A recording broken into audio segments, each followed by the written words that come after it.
this storm system's on the way. I know the cats aren't going to like it. The dogs aren't going to like it either. I know. So I would say try and walk your dog now, because once it arrives, you know, the animals, they don't like being outside in the rain at all. So here's a quick look at what's happening. We had that break. So it's going to be a nicer morning. We're still going to see some moisture out on the roadways, depending on where you live. We have a few raindrops, some sprinkles, some of that mist and drizzle ahead of this next strong storm system headed our way. Right now, this is a live look at LAX, where it's pretty quiet at the moment, but I do want to point out with our next weather live radar where the system is currently. So this is the stronger system of the two. The one that brought us rain yesterday, we did see some measurable rainfall in a lot of places. It was hit or miss depending on where you live, but here this is going to bring us that widespread rain as we head into late tonight. So you can see it's still not quite in our area, but headed of this system, we're going to see a little bit more of that moisture until that cold front starts to dive in. So this is what we are watching for. So again, on track for the strongest storm to arrive later today. That cold front will bring us the heavy rain and the isolated thunderstorms. So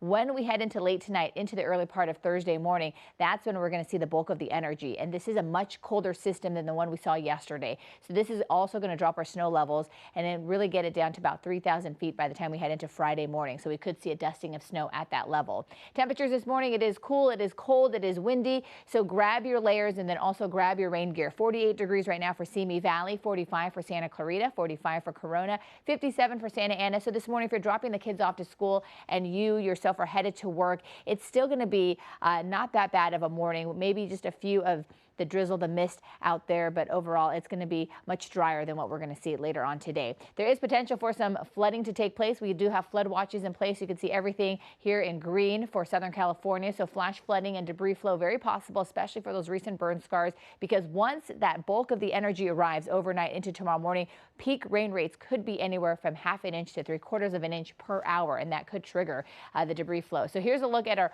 rain chances. It really starts to go up once we head into the latter part of the morning and into the second half of the day. So this is where we start to see some of that drizzle and the mist get a little bit heavier, and then we start to see that rain get even stronger as we head into later tonight. So here's a look at the futurecast so you kind of get an idea what I'm talking about. Or we'll see some light scattered rain as we head into much of the morning into the afternoon, and then as we are headed to bed, this is where we start to really feel that heavy rain push in, and then you can see that widespread rain activity. It's going to get really soggy for tomorrow morning's commute, and then it'll continue to stay really wet and cold as we head into the rest of Thursday morning. Temperatures will also drop. We go from low 60s today to mid 50s tomorrow, and then we're ending the week with the low 50s.